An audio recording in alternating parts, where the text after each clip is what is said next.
Quel est le secret de la richesse, du pouvoir et de l'influence derrière le World Economic Forum? Salut à toi, c'est Valentin, et dans ce podcast, on va parler d'un sujet dont presque personne ne parle sur YouTube, et moi je vais le faire dans ce podcast. Alors forcément, je sais que ça fera moins de vues que des vidéos comme comment faire 10 000 euros par mois en partant de zéro grâce à ces 3 business méconnus, parce que forcément c'est moins sexy, mais pourtant, eh bien, ça rapportera beaucoup plus de valeur, et les gens qui appliqueront eh bien, auront beaucoup plus de résultats. Mais bon, ici tu l'as compris, on n'est pas là pour faire de la branlette entrepreneuriale, on est là pour donner des conseils concrets. Donc, si tu n'as pas trop suivi l'actualité, la semaine dernière, c'était le World Economic Forum. Qu'est-ce que c'est globalement le World Economic Forum? C'est une réunion qui a lieu une fois par an où eh bien, il y a des PDG, il y a des chefs d'État, des ministres, etc. qui se réunissent. Donc, il y en a à peu près 2000 qui se réunissent tous les ans, qui viennent en jet privé à Davos pour expliquer comment les gens vont devoir se serrer la ceinture et manger des insectes pour éviter le réchauffement climatique. Oui, c'est un peu paradoxal pour des gens qui viennent en jet privé, mais bon, qu'est-ce que tu veux, le monde fonctionne comme ça. On n'est pas là pour dire que c'est bien ou pas, même si à mon avis, je trouve ça pas génial.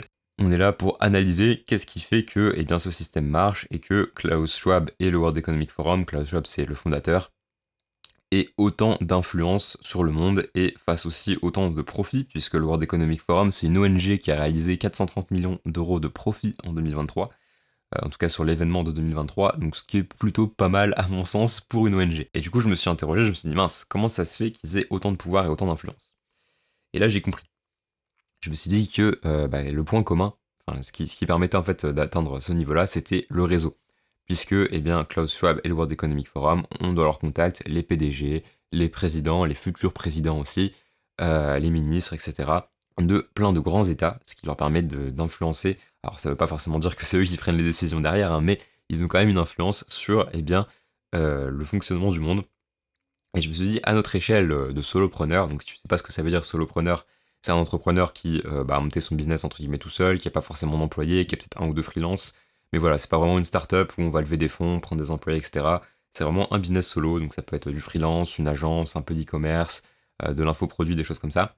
Et du coup, en tant que solopreneur, on a tendance à être un peu renfermé dans notre coin, on a tendance à travailler un petit peu tout seul, surtout au début. Alors après, au début, c'est plutôt normal, mais il y a un moment où eh bien, ça ne peut pas durer, entre guillemets, quand tu commences à faire 2, 3, 4, 5, 10 000 euros par mois, eh bien, c'est intéressant aussi d'aller voir ce que font les autres, d'apprendre des erreurs des autres, et aussi de trouver des astuces et du contenu que tu peux pas trouver sur Internet, parce que sur Internet, beaucoup de contenu est vraiment axé pour les débutants, parce que c'est aussi le plus grand nombre, donc ça permet de faire plus de vues, et du coup, pour les personnes plus avancées, il y en a beaucoup moins. Il y en a quelques-uns, mais il y en a beaucoup moins. Donc il y a des choses qu'on ne peut apprendre entre guillemets que par soit des formations, des coachings ou le réseau. Pour te donner un petit exemple, là depuis à peu près 6-7 mois, quand je me suis dit mince, c'est quand même important de travailler son réseau, globalement quand j'ai commencé à faire à peu près 4-5 000 euros par mois, je me suis dit ok, comment je pourrais du coup moi-même me construire un réseau, et c'est ce que j'ai fait pendant à peu près 6-7 mois, où j'ai complètement explosé mon réseau. Maintenant j'ai une trentaine, voire même plus d'entrepreneurs qui font de l'argent, hein, pas des débutants, du coup dans mon réseau, dont certains qui font plus de 30 000, 50, voire même 100 000 euros par mois en solo, en solopreneur, donc sans employé, etc. D'autres formateurs aussi, dans d'autres domaines, pas forcément sur l'IA, et aussi des monteurs, des media makers, etc., qui peuvent m'aider aussi sur mon travail, alors aider bien sûr contre rémunération, hein, mais qui peuvent m'aider quand même, qui peuvent travailler avec moi. Mais aussi des experts, par exemple en publicité, en Facebook Ads, Google Ads, etc. Et ça, je sais que le jour où je voudrais faire de la pub, je saurais qui appeler, parce que c'est des gens qui sont plus compétents que moi sur ce domaine-là. Donc voilà, globalement, vaut mieux que je fasse appel à eux plutôt que à des freelances que je vais trouver sur ComeUp, Fiverr, etc. Si je peux donner quelques exemples déjà des premiers bénéfices que j'ai pu voir de m'être constitué ce réseau-là déjà sur ces derniers mois. Pour donner un exemple qui date de la semaine dernière, j'ai créé un podcast du coup vidéo qu'on a tourné à Barcelone avec Louis Esquier il y a à peu près un mois, et je devais le sortir assez rapidement sur YouTube.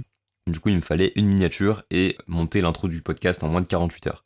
C'est des choses que j'aurais pu faire moi-même, mais en le déléguant, je pouvais le faire par des gens qui étaient plus compétents que moi là-dessus. Et quand même, la miniature et le montage de l'intro, c'est hyper important pour un podcast, et c'est ça qui fait que la vidéo va faire beaucoup de vues ou pas. Et du coup, j'ai pu rapidement faire appel à 2 personnes dans mon réseau, envoyer 2-3 messages, et en moins de 48 heures, enfin même instantanément, du coup, j'ai pu trouver des personnes pour un prix assez raisonnable et avoir des bons résultats, enfin en tout cas avoir la livraison entre guillemets en moins de 48 heures. Alors que si j'étais passé par ComeUp, Fiverr ou toutes ces plateformes-là, j'aurais payé super cher pour une presta qui aurait pu être même peut-être moins bien. Donc ça c'est plutôt bien, au moins tu sais qui contacter. Aussi si j'ai un blocage sur mon business, quelque chose d'assez précis, je sais aussi qui appeler, qui contacter. Si mon compte Insta, par exemple, se fait bannir aussi, je sais qui appeler. Alors, ça va coûter de l'argent, c'est un peu chiant, mais c'est quand même mieux que de se faire bannir son compte. Voilà, c'est même par exemple pour le podcast, il y a quand même Théo qui a 27 000 abonnés sur LinkedIn qui est passé sur le premier épisode. Il y a aussi Louis qui a 110 000 abonnés sur YouTube, du coup qui est passé sur le deuxième épisode. Après sur le troisième et le quatrième, ce sera des gens moins connus mais qui ont aussi réussi des choses entre guillemets dans l'ombre dans leur business. Donc voilà, tu l'as compris, en fait le réseau c'est assez important. Et en fait, peu importe ce que tu fais, globalement, il y a forcément un moment où tu en tireras un bénéfice et aussi tu pourras apporter certains bénéfices aux autres. Tu vois ce que je veux dire. Et, euh, et ce que je voudrais que tu comprennes aujourd'hui avec ce podcast, c'est qu'avec les bonnes pratiques, en fait, il te suffit d'un seul élément déclencheur pour exploser ton réseau et ton business par la suite. Moi, dans mon cas, ça a été rejoindre un coaching de groupe, puisque cet été, j'ai rejoint un coaching de groupe qui était à 5 000 euros. Alors, il y en a qui vont me dire, waouh, 5 000 euros, c'est super cher. Bon, quand tu fais 4-5 000 euros par mois, au final, ça va, t'as pu mettre un peu de côté. Et je te rassure, quand je me suis lancé, j'avais investi 400-500 euros. Alors, bon, si t'es pas capable d'investir 400-500 euros pour lancer ton business, je pense que tu peux oublier l'entrepreneuriat. Mais voilà, globalement, c'est des choses qui m'ont donné des gros, gros, gros retours sur investissement. Alors, le coaching, pas forcément encore, ça se voit pas forcément encore parce que ça met un petit peu de temps. Et il faut aussi le temps que je mette tout en place. Mais en tout cas, ça m'a permis aussi d'exploser mon réseau, d'augmenter mon image de marque, etc. Et d'apprendre aussi à créer du contenu parce que les sujets du coaching, c'était pas de l'IA, etc. Tu t'en doutes. C'était des choses où j'étais moins bon. Par exemple, comment créer du contenu, comment faire entre guillemets ce que certains appellent du community management, comment créer des bonnes formations, des bons infoproduits, etc. Donc, globalement, voilà, tout ce qui tourne autour du personal branding. Et aussi, c'était un coaching de groupe, et du coup, il y avait les autres personnes du groupe, ce qui m'a permis de rencontrer d'autres entrepreneurs. Alors, dans un premier temps, c'était sur Internet, mais par la suite, il y en a un qui organisait un événement physique, et une petite rencontre qui était à Lyon, enfin, pas très loin de Lyon. Et du coup, moi, si tu sais pas trop, je suis du Nord, donc c'était quand même très loin de chez moi, mais bon, je me suis dit, je vais quand même y aller en train, etc. Au final, ça m'a pris un peu de trajet en train, mais je regrette pas du tout, parce que ça m'a permis de rencontrer des personnes vraiment sympas, notamment une personne avec qui je vais m'associer sur un de mes business, mais aussi quelqu'un d'autre, du coup, qui va organiser beaucoup d'événements. Et donc ça, c'est plutôt sympa. Donc ce que tu dois comprendre, c'est que ça, c'était l'événement déclencheur. Et toi aussi, si jamais tu vas avoir cet événement déclencheur, ce que je te conseille de faire déjà, c'est d'aller à des événements physiques. Alors que ce soit des séminaires, alors ceux-là, ils étaient privés, mais il y en a aussi des publics. Par exemple, au mois de décembre, je suis encore allé à un autre séminaire à Lyon, qui était organisé par Louis, justement. Et bon, j'avais déjà rencontré avant à Barcelone, mais je suis quand même allé à son séminaire, et ça m'a permis de rencontrer des gens. C'était un séminaire qui était ouvert au public, les places étaient publiquement en vente, donc n'importe qui en fait aurait pu y aller et commencer à rencontrer des gens. Alors le point faible des événements comme ça, c'est que souvent t'as quand même pas mal de débutants, mais bon, t'as toujours des gens qui sont sympas avec qui échanger, et même des fois, c'est sympa de discuter. Il y a des débutants qui sont vraiment déter, et eh bien c'est toujours sympa de discuter avec eux, et tu sais que dans quelques mois, eh bien ils auront des résultats, ils auront un business en place, ils seront beaucoup plus compétents, ou peut-être même qu'ils le sont déjà aujourd'hui. Mais je pense que tu as compris dans l'idée. Donc maintenant, pour terminer ce podcast, je vais te donner 5 conseils pour t'aider à développer ton réseau une fois que tu as eu cet événement déclencheur, que tu t'es peut-être rendu à des événements, que tu as été contacté des gens, etc., que tu as fait des appels avec d'autres entrepreneurs, etc. La première chose, c'est que tu dois éviter les débutants. Alors je sais, ça fait un petit peu enfoiré comme ça, dire ah non, tu dois être que avec des personnes qui font déjà de l'argent, etc. Je m'explique. Dans le business en ligne, il y a beaucoup de personnes qui n'ont pas encore lancé de business, qui sont débutants et qui sont dans une phase que j'appelle entre guillemets la branlette entrepreneuriale. C'est-à-dire qu'ils sont là en mode oui, je vais lancer un business, oui, je vais devenir riche, mais qui ne passent pas à l'action, qui font rien, qui se forment pas, qui investissent pas en eux-mêmes, etc. Et ces personnes-là, on n'en veut pas parce qu'au final, c'est des personnes qui veulent être entrepreneurs juste parce que c'est stylé et qui ne veulent pas vraiment avoir de résultats, qui ne veulent pas vraiment devenir riches parce que s'ils voulaient le faire, eh bien, ils se bougeraient et ils se formeraient et passeraient à l'action et ils lanceraient vraiment un business. Parce qu'il y en a aussi qui achètent des formations mais qui ne lancent jamais de business. Et moi, je trouve ça dommage.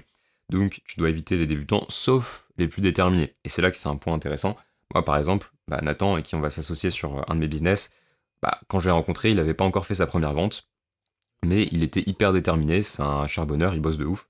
Et aujourd'hui, on va s'associer sur un business parce que, 3-4 mois après, il commence à avoir des bons résultats. J'ai pu l'aider un petit peu aussi sur certaines parties de son business pour faire un peu plus de chiffres, aller plus vite, réussir son Black Friday aussi. Donc voilà, pour ce premier conseil, tu dois éviter les débutants qui sont un petit peu dans une situation de branlette entrepreneuriale où ils passent pas à l'action et ils font rien. Mais par contre, les plus déter, c'est des membres très intéressants à avoir dans ton réseau, en tout cas dans tes amis aussi, puisque ça, c'est le deuxième point que je voulais dire. N'oublie pas que tu parles à des humains. Et en fait, moi, c'est pour ça qu'à la base, j'aime pas tellement le terme réseau, même si je savais pas comment brander autrement ce podcast. En tout cas, comment aborder le sujet autrement qu'avec ce mot-là.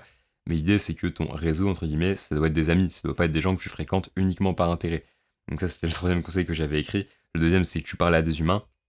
Donc bah voilà, tu t'adresses pas à des machines. Donc bah, c'est directement lié au troisième conseil, ne fréquente pas les gens que par intérêt, ne sois pas que là à essayer de prendre, mais apporte aussi de la valeur aux gens. Moi par exemple, bah, j'avais des compétences sur l'IA, donc bon, ça reviendra avec le point 4, mais du coup c'était intéressant pour beaucoup de personnes, j'avais des choses à apporter à, aux gens que je rencontrais qui n'avaient pas forcément autant de connaissances sur l'IA, et comme c'était quelque chose d'assez nouveau aussi, c'était très intéressant. Du coup, bah, les gens que j'ai commencé à rencontrer, à fréquenter, etc., je les fréquente pas que par intérêt, je suis pas, je parle pas avec eux que par intérêt, c'est aussi devenu des amis. Et bah, je pense que c'est important aussi d'avoir certains amis entrepreneurs, certains amis hors entrepreneuriat, ça permet d'avoir un peu un pied dans les deux mondes, mais en fait, il faut savoir que si tu es en contact uniquement avec les gens que par intérêt, et que tu tries pas un peu les gens avec qui tu parles, eh bien, à la fin, tu vas juste te faire niquer par des gens qui étaient là juste aussi pour le profit. Et je pense qu'il faut pas se limiter à ça, il faut vraiment essayer d'être pote avec des gens qui font la même chose que toi et que tout le monde soit une mentalité d'entraide et surtout pas une mentalité de compétition malsaine. Ça peut être de la compétition positive en mode qui fera le plus, mais en mode on se booste, mais il faut jamais que ce soit malsain, en mode ah je vais faire plus que lui, comme ça je serai meilleur, etc. Et donc voilà, moi c'était le point 3. Au niveau du point 4, bah, sois intéressant. C'est-à-dire que si aujourd'hui t'as pas de business, t'as pas de compétences, ta priorité numéro 1, ça doit être de monter en compétences, d'apprendre à faire des choses et de commencer à faire de l'argent.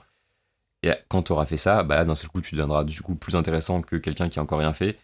Et il y a trop de gens qui sont vraiment en mode à essayer de prendre, et d'être un peu needy, entre guillemets, et qui ont rien à apporter en échange. À ce moment-là, c'est problématique, et tu te doutes bien que les personnes qui ont déjà un peu plus d'expérience n'ont pas envie de t'aider. Alors tu peux leur apporter de la valeur autrement, donc que ce soit avec de l'argent, par exemple, en participant à des coachings, des séminaires, etc., ou que ce soit en apprenant des compétences sur quelque chose. Moi, par exemple, c'était sur l'IA en premier, et du coup, en ayant des connaissances et des compétences à apporter à des gens. Moi, par exemple, je connais pas mal de gens qui avaient un podcast. Bah, j'aurais dit, voilà, si vous utilisez cette IA, vous économisez 100 euros par épisode en pré-montage. Tu te doutes bien que déjà, bon, 100 euros, c'est pas énorme, mais ça reste toujours sympa, surtout si tu fais 2-3 épisodes de podcast par mois. Bon, bah, c'est toujours quelque chose que tu as apporté, tu vois. Et donc voilà, globalement, c'était pour le point 4. Et le point 5, bon, ça c'est un peu commun à tout ce qui est dans le business en ligne, mais ne sois pas radin. Bah, tout simplement, moi, si tu veux, pour commencer à se faire ce réseau, j'ai investi 5000 euros dans un coaching. Et par la suite, j'ai dû investir à peu près 3000 euros, 2-3000 euros en séminaire. Je n'ai pas le chiffre exact en tête, mais j'en ai participé à 3, plus quelques rencontres aussi à Paris, le temps d'une soirée ou juste d'un podcast ou des choses comme ça. Forcément, c'est un petit coup. Mais en fait, derrière, tu vas te rendre compte que ça va être rentable. Alors, peut-être pas à l'instant T, mais sur les mois suivants, ça va l'être. Et donc voilà. Ça, je pense que c'est quelque chose qui est un peu commun en business. Il y en a trop qui veulent se lancer vraiment avec 0 euros. Et bah oui, c'est possible. J'ai un pote qui l'a fait, par exemple, sans jamais acheter de formation, mais il a mis 7 ans. Et il a commencé à vraiment faire de l'argent au bout de 6. Donc il n'y a vraiment pas beaucoup de gens qui auraient pu faire ça et qui n'auraient pas abandonné avant 3 mois parce que ça y est, ils n'ont pas de résultat. Donc voilà, ça c'est le dernier point. Bah, ne sois pas radin, n'hésite pas à aller à des événements, à potentiellement rejoindre des coachings de groupe, etc. Je te dis pas de sauter sur n'importe quelle fausse opportunité parce qu'il y a aussi pas mal d'arnaques. Mais voilà, quand il y a des choses qui sont sérieuses, qui sont bien faites, etc., bah, ça peut être intéressant. Voilà, globalement, c'est tout ce que je voulais dire pour ce podcast. Comment se construire un réseau quand on est solopreneur. J'espère que ces conseils t'auront aidé. J'espère que mon retour d'expérience t'aura aidé. C'est quelque chose qu'on voit jamais sur YouTube. Donc, je trouvais ça important, enfin que ce soit sur YouTube ou les plateformes de streaming d'ailleurs, donc je trouvais ça important d'en parler. Et maintenant que ce podcast est fini, si tu veux plus de valeurs et d'astuces comme ça, je te conseille de rejoindre les emails des précurseurs. Donc, je te mettrai le lien directement juste en dessous de ce podcast ou directement sur la fiche si on est sur Apple Podcast ou sur Spotify pour que tu puisses rejoindre les emails des précurseurs. Tu vas voir, il y a pas mal aussi de contenu gratuit, de petites ressources que je t'envoie quand tu t'inscris. Mais je t'envoie aussi déjà des informations pour être au courant de quand je sors des épisodes comme ça, mais aussi des fois des emails de valeur que je détaille pas forcément dans un podcast parce que il n'y a pas forcément besoin. Donc voilà, si tu as écouté ce podcast jusqu'au bout, j'espère qu'il t'aura plu. Rejoins les précurseurs et je te dis à bientôt pour un prochain podcast.